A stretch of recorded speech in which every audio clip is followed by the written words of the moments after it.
Hello everyone, it's Vicky, Messy Stitcher here. I'm sorry it's been so long since my last video. I usually say, oh, I've been really busy and stuff like that. I haven't been, I mean, you know, life's always busy, but I haven't actually been ridiculously busy lately. For some reason, I kept thinking, oh, this weekend I'll make a video, and then it never happened.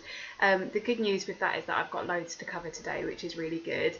As usual with my videos, there's not going to be any kind of major key focus of anything. It's just going to be kind of a big ramble and probably be a really long video, but hopefully you enjoy it. I've had quite a lot of time lately to catch up on floss tube videos, and I've been really enjoying them.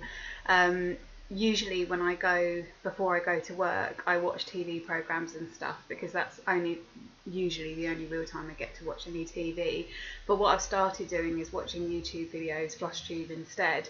And I've been really enjoying it. It's been really I think what's been nice about it is it's injected some of my hobby into my working week.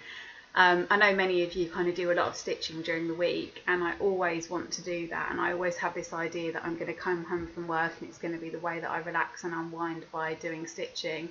It never works out like that, so weekends tend to be my stitching time, and I realised that, you know, actually it's really nice to kind of have, even if you don't have the energy to stitch during the week, it's really nice to kind of have some element of your hobby involved in the working week to kind of break things up. So it's a habit that I've chosen to stick with for the meantime. So yeah, so I feel like I'm quite kind of with it on the videos, although my memory is really bad. So I probably won't remember everything that everybody said. So just to give you, I guess, sorry, I'll keep as usual looking at my list of things to remember. You might notice that I've got black hair now. I decided to have a change. I got really bored of having to dye my hair, having red hair, because it tends to go like a really flat rusty colour really easily, and I just didn't have the energy to keep doing that. So I decided that if I went to black, which is I'm not naturally black haired, but I have very dark brown hair, so roots and stuff won't be so much of a problem. I'm not a very girly girl, and I don't really like having to kind of mess around with stuff like that. So yes, so that's my black hair, but it's starting to get very long, which is nice, but yeah, it's just low maintenance now, which is good.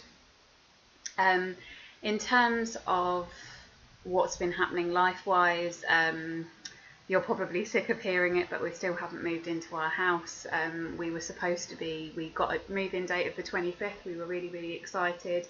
And then it turned out that they basically lied to us about that wasn't going to happen. And now it looks like it won't be until at least something like the 30th, early of next month before it happens. So it's been a bit crappy. It's been a bit up and down with that, but I'm trying to have a nice weekend and not worry too much, because it will happen when it's meant to happen. So I think sometimes you just have to just accept that these things will happen at some point, you know, when they're meant to, I suppose. I did want to say a really big thank you to everybody who's watched or subscribed to my channel since I last logged in. Those of you that watch me regularly know that I'm really crap at checking out comments and keeping on track of like my numbers and subscribers, and that's not because I don't care. That's largely me just being really disorganised and stuff like that. So it's usually only when I log back in to do my next video that I realise how many subscribers I've got. I don't think it's gone up majorly. I think I'm around the 500 and something mark, and that's amazing to me, because I never thought I'd even get 10 people interested in watching my ramblings about cross stitch. So I'm really happy, and if you are new to my channel, I hope you're enjoying the videos. I need to actually go back and double check, but I have a feeling that I've been doing this for nearly a year now. Actually, let me check while I'm on. No, I won't check now, but I have a feeling I've been doing this for almost a year, if not a year now. So that feels quite good to have stuck at it, because it was something that I've wanted to do for a really long time. If I was honest, I used to think that it would be something that might fizzle out and I might not get around to doing videos all the time. But I think the tactic of kind of making videos when I have the time and when I want to and when I have things to say has really worked for me, rather than putting too much pressure on myself to kind of post every 2 weeks and not have much to show you. So thank you so much. Really appreciate it. And as I say, I'm really enjoying everybody else's videos. Really enjoying the kind of discussions that are starting to pop up about Christmas stitching, which I'll be talking about. So it's all good. It's really, really good. So one thing I wanted to ask before I get going, Crafty Curator Letitia is one of my favourite channels. I really love watching your videos, and I had a question for you. I don't know if you watch my videos, but if you do, it would be so great if you could answer this question. Ages ago, I watched one of your videos, and you mentioned, it may have been one of your first videos, and you mentioned a website that has really good kind of detailed cross-stitch projects on it, which are usually based around artwork. I used to have the website written down because I remember watching your video, going online and really, really loving it. If it helps, it has like a black background. And I remember you saying that you discovered it before, I think you said you discovered it before you discovered Heaven and Earth Designs, and you really like it. If you do watch this video, and if you do know which one I'm talking about, please could you just post in a comment underneath my video? I'd really appreciate it, because for the life of me, I can't remember what that website was, and I really want to go on there and order some stuff, because I know there was a couple of projects I really liked when I looked. So if you can remember, thank you so much. If you could let me know, that would be brilliant. So I'm just looking at my list of things so I don't forget.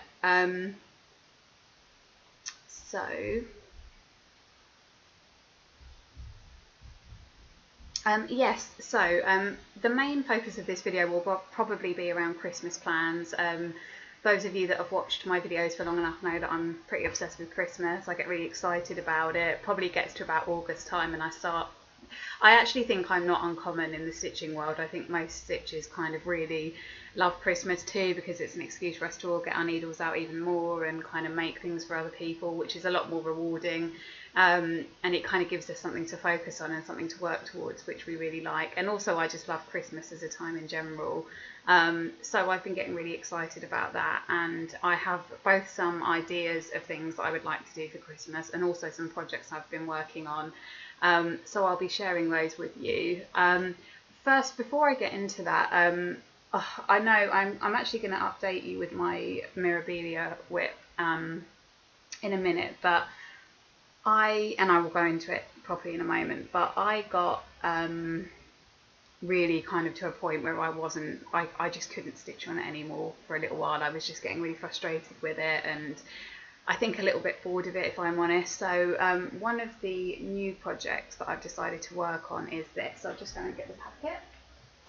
This is the box for it. It was £19.95 at the time. You may remember me showing you in a video. It's by the Historical Sampler Company, and it's called House Rules. And there you go. If you drop it, pick it up. If you wear it, hang it up. If it rings, answer it. If it opens, close it. I think I've posted this in some sort of haul video, because I got it when I went to the knitting and stitching show with my mum. And at the time, I got a few kits. To be honest, it's been something that's been left in my box, my haul box, which I call my treasure chest, for quite a while. It's not something. It's really interesting actually, because the Historical Sampler Company, they're a company that do some really nice kits. I think because they usually tend to be quite a limited colour palette, and they're quite, not simple stitches, but they're quite easy stitches. They tend to be things that I'll buy and I'll leave in my haul for ages, and then eventually I'll get around to stitching them, and then when I start stitching them I really, really enjoy it. And I don't remember if any of you remember my love sampler that I did from them. That was so nice to stitch, and it was nice because I could see a lot of progress, because there wasn't all this confetti stitching. So I don't know if you have projects like that where you don't particularly feel drawn to them when you're just looking at the wrapper, but actually when you get going, you really, really enjoy them. So I decided to make a start on this. I started it a week ago.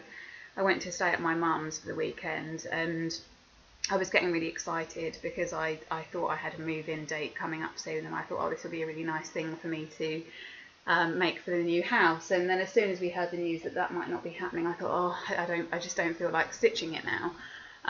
But actually, I woke up this morning and I thought, you know what? I am going to move at some point, and it won't be too long now, so it would be nice to have some things ready for when we move into our house, and I'm not going to let that discourage me from working on a project which I was really looking forward to. So I think I'm going to persevere with it.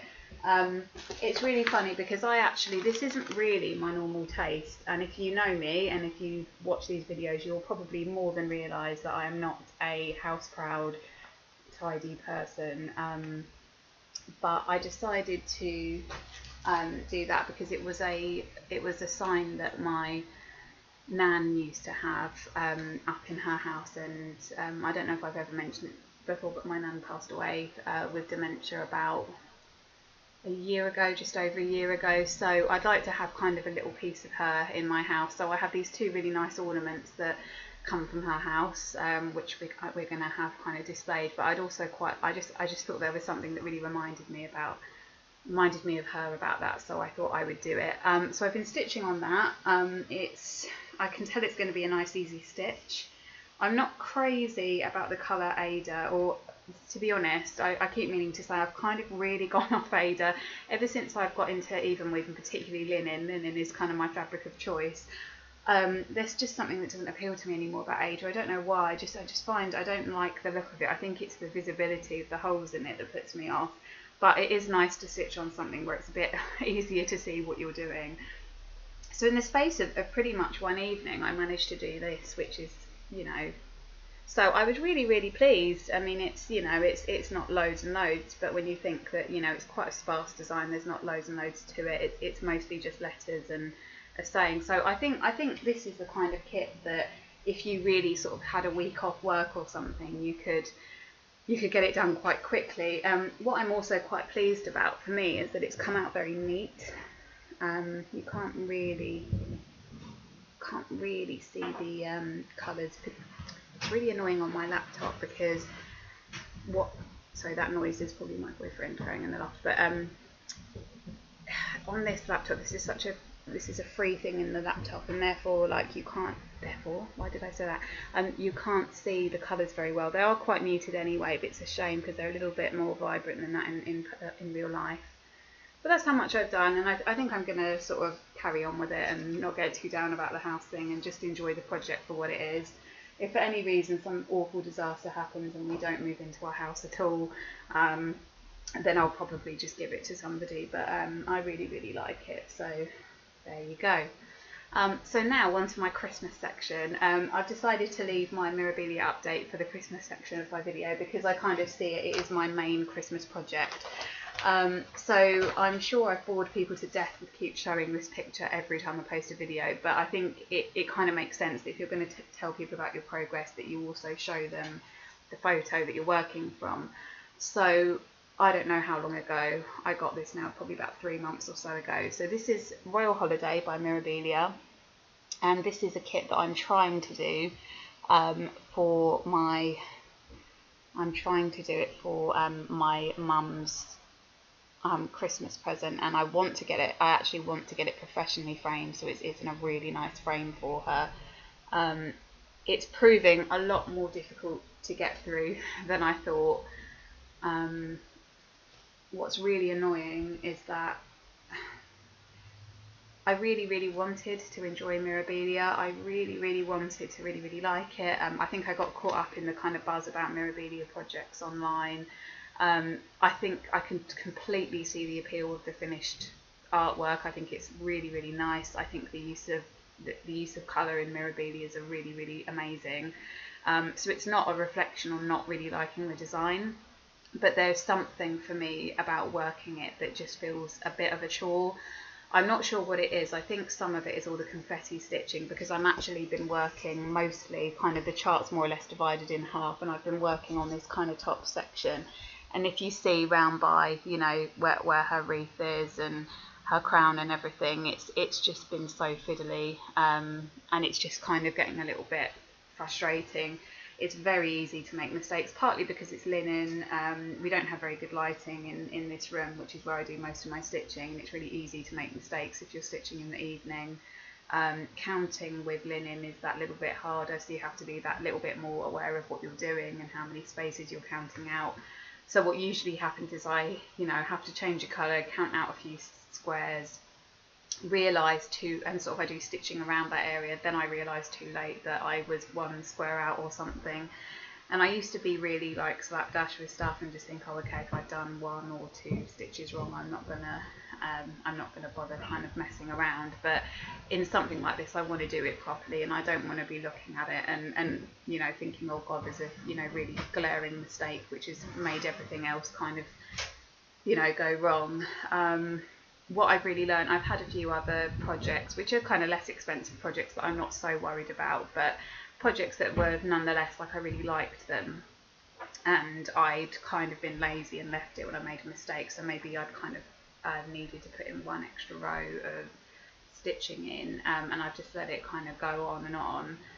But then what ends up happening is that it just creates more and more problems. It's like a domino effect. More and more problems come up in the stitching the longer and longer you go on, and nothing looks right.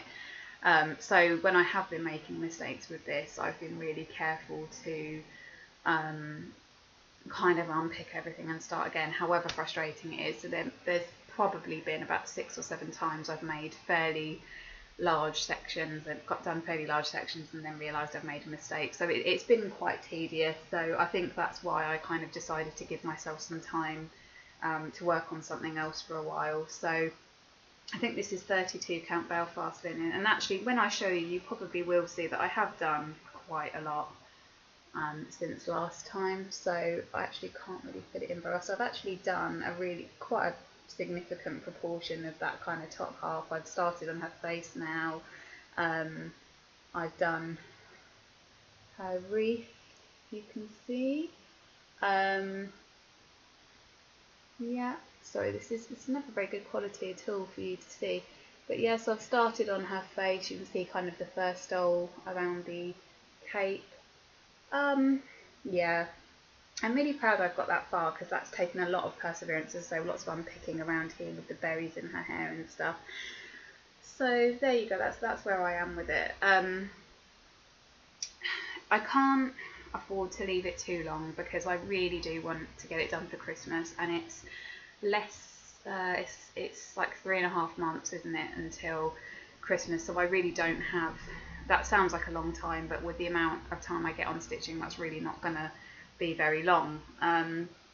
So I'm allowing myself kind of a week or so just to kind of work on other things in the meantime, but I want to get back to it. I was talking about it earlier with my boyfriend, and I decided that the best way to kind of get through it and make some progress is to maybe go on to the lower half of the chart, so the area with her kind of skirt and cloak at the bottom, because it will be easier to do block stitches of the same colour. Like the top of the design is very confetti heavy because you've got the wreath and you've got the crown and the berries in her hair, but actually the bottom section will probably be quicker to get through, so I'd like to prioritise that. So we'll see. I kind of don't want to think about if I don't get it done for Christmas, because I really, really did want to get it done for then, and I think my mum will really like this design, but it's just been it's been a real chore. So but I can't remember who said it, but somebody posted a video here which I watched recently, and it really made me think actually about kind of really persevering when you want to give up with projects. Like they were saying, you know, when they feel that way about a project, they actually make themselves push on and do more of it, and sometimes they get back into the spirit of it. And it's very rewarding when you're kind of, you know, you've been a bit moany about a project, and then actually you've still carried on and got it done. I'm still not 100% sure about the colours in the design. I've mentioned this before several times with this one, but if you see the cloak, it really is more pink than red. It really doesn't seem to be matching up with the colours of the picture very well. I get that the cloak is probably meant to be more of a kind of a burgundy red, but I would say that the picture on here looks more of a true red. So yeah, I'm kind of a little bit, I sort of feel like something's gone wrong there with the colours that have been allocated to it, because it just doesn't make sense to me that you would have kind of a dark hot pink almost for the cloak. I mean, it's fine, I still like the overall effect, but I kind of get the feeling it will make sense and it will all come together at the end. But there is just something about it that seems a bit strange, those colours, so we'll see. Like, I mean, all the berries on her, I don't know if you can see, but the berries look pink as well.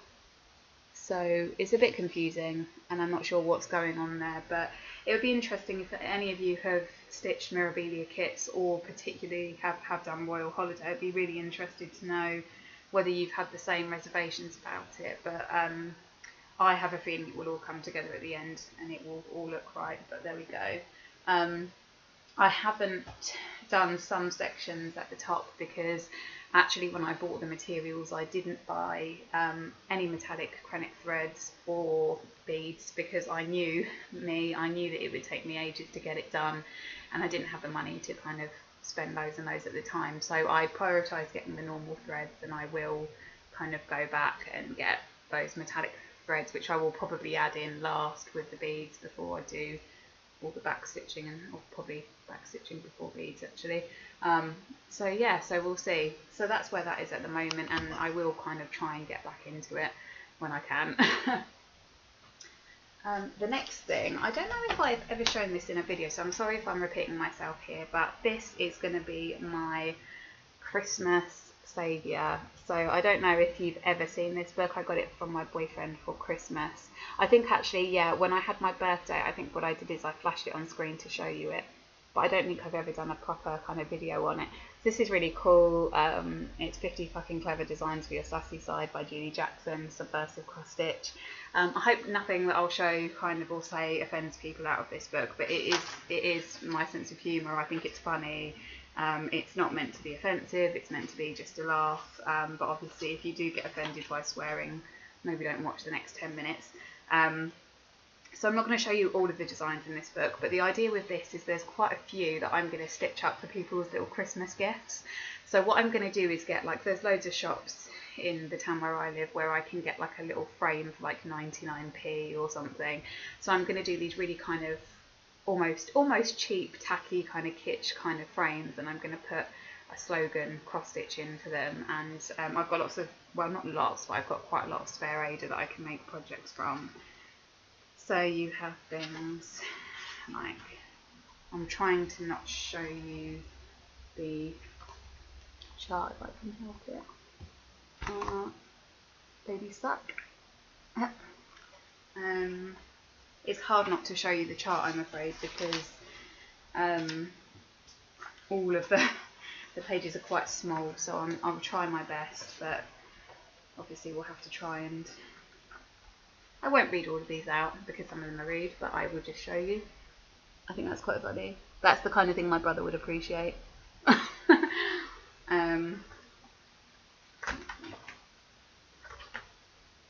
Let's see some of my favourite ones. That's quite funny.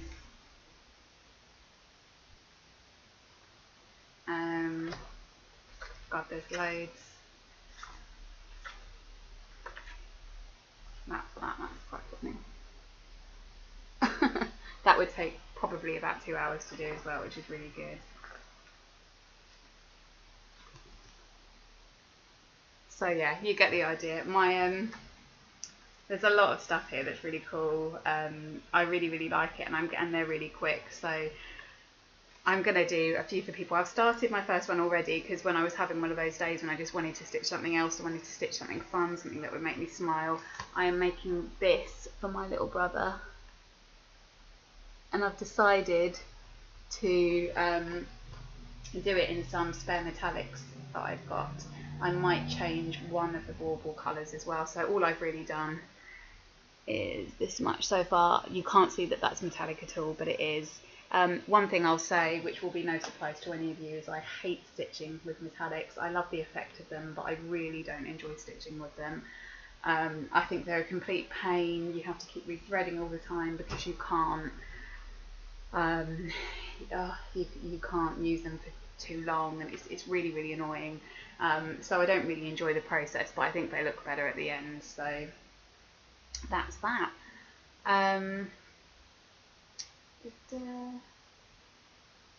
Yeah, so the next thing is the exciting thing that I wanted to show you. So a while ago, a couple of videos ago, I mentioned that I really liked this kit, and I wanted to order it and kind of make it for my cousin, who's just as obsessed with Christmas as I am. Don't know how this is gonna work particularly. It seems to have cut the top bit off, but this is Gingerbread Lane Frosted Pumpkin Stitchery. You see there? I'm not actually a huge fan of Frosted Pumpkin. I get completely get the appeal. I think they're very cutesy. It's just not my usual taste in things, but I really, really liked this one. I think it's really, really cool. I think it'd be really fun to stitch. So, completely throwing away my responsibilities of trying to get something else done for Christmas, I really want to make this for my cousin, and I'm so excited because I downloaded this from Frosted Pumpkin. I downloaded the chart like 2 weeks ago, and yeah, like I couldn't. I mean, unless I'm just I couldn't find a kit for it, at least not on a UK site. So what I did is I went on to 123 Stitch, and I ordered it from the US because it saved me a lot of money. You know, for the materials really, and I also got a few other bits. So it finally came in the post today.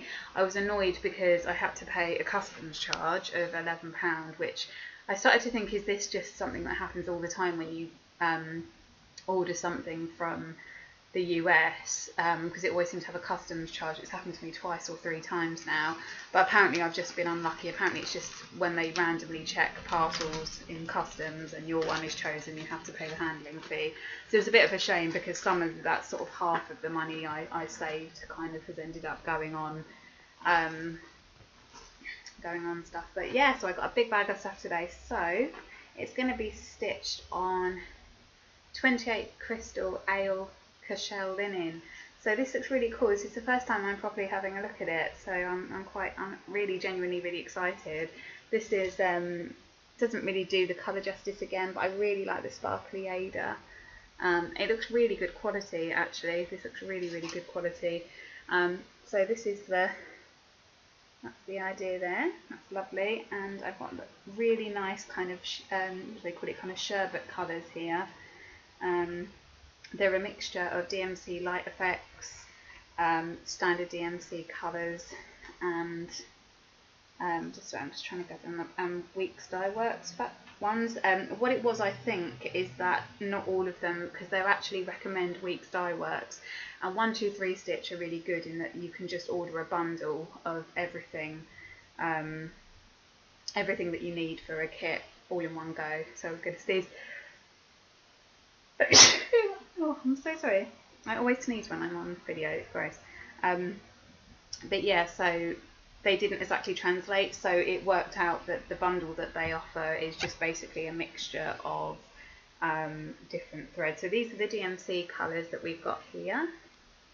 Oh, I don't know how to do this to make it. Yeah, so we've got this lovely kind of sherbet green kind of colour. These are just some sort of browns for the, got a lovely kind of baby pink colour. It really looks a lot brighter than that in real life. That's really weird. And then we've got some DMC, it doesn't say it's Light Effects, but I'm pretty sure it is, but it's a very sparkly baby pink. I'm not sure if you can see any shimmer in that. That's really lovely. Weeks Dye Works. I love the colours. I love the names they give their colours. So, oh, I see. So I actually didn't realise this, and this is probably me being disorganised, but they look like they are the variegated threads, which is really nice. So maybe that's why it didn't translate. So you've got Sea Glass, which is lovely. Again, not really. If you imagine these colours, but imagine every single one of them to be a bit darker and more intense in real life. The camera's making them a bit washed out, but they're a bit brighter than that. We have Bubblegum, which is a really kind of sweet, sickly kind of pink colour, which is really nice. Oh, this is nice, Louisiana Hot Sauce, which I'm guessing is going to be the red candy cane kind of colour. A white with some flecks of blue in it called Icicle. I really like Weeks Dye Works. I haven't actually used them in a project before, but they're really nice. And I've got Cognac, which is kind of like a sort of whiskey kind of brown with some other shades in it. And oh, another one of Cognac, so that's the same. I think they're the gingerbread men. So yeah, I'm really excited. I can't wait to try all this stuff out. So I will let you know how I get on. I'm planning to start that today and spend most of the day doing this. I've just decided, what the hell, like I always say this, that I'm not going to treat cross stitch like a job, it's a hobby, but then when I actually get round to it I start putting all this pressure on myself. But this weekend is about doing stuff I actually really enjoy, so I'm going to work on that project, which will be nice. So I'll let you know how I get on. And the only other thing, which I'm sure isn't very interesting, is that I ordered some size 26 and 28 needles from GMC as well. I think my whole cross-stitching career is basically a testament to the fact that I don't really follow instructions particularly well and don't take a lot of notice of things I probably should, which would make my stitching neater. I'm sure there are lots of little bits and pieces that I should do that I don't, and if I did, they'd probably have quite a good effect on how neat my projects come out. One of those things is that I don't tend to listen to what size needle they tell me to use. I like size 26 and 28, preferably 28. I like using a thin needle, and most of the time that is suitable because my projects tend to be on the equivalent of 18 count Ada or 36 count linen. But occasionally I probably should be using a chunkier needle than I am, but I just don't like working with them. I very rarely work on anything as low as 14 count now, but when I do, I get a bit frustrated because the needles that I'm sort of told to use just seem very clumpy. The things that kind of come, it seems really big. So I don't know, it's probably just me, but I like a thin needle, and I've managed to lose so many of mine lately, so these will come in handy and keep me going. But I'm always so, I suppose they should be, but I'm always so surprised how cheap needles are. I always think they're going to be really expensive, but they weren't at all. And then, yes, like typical me, completely behind everybody else, I bought this, finally. And for those of you that don't know, this is Thread Heaven, which is a product that all cross stitchers go mad for, and it's a thread conditioner and protectant. And I need to read the instructions, but I think the idea is that you kind of stick it over thread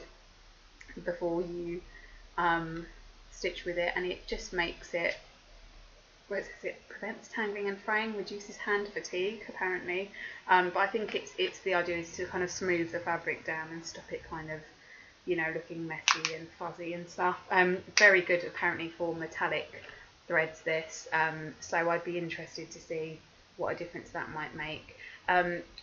One thing I did hear, I know some of you, and it's fine, I really, don't have strong views on things like this, but I have heard some people say that they use beeswax on their threads for a conditioner. I don't really know much about this because I've never used a thread conditioner of any type before.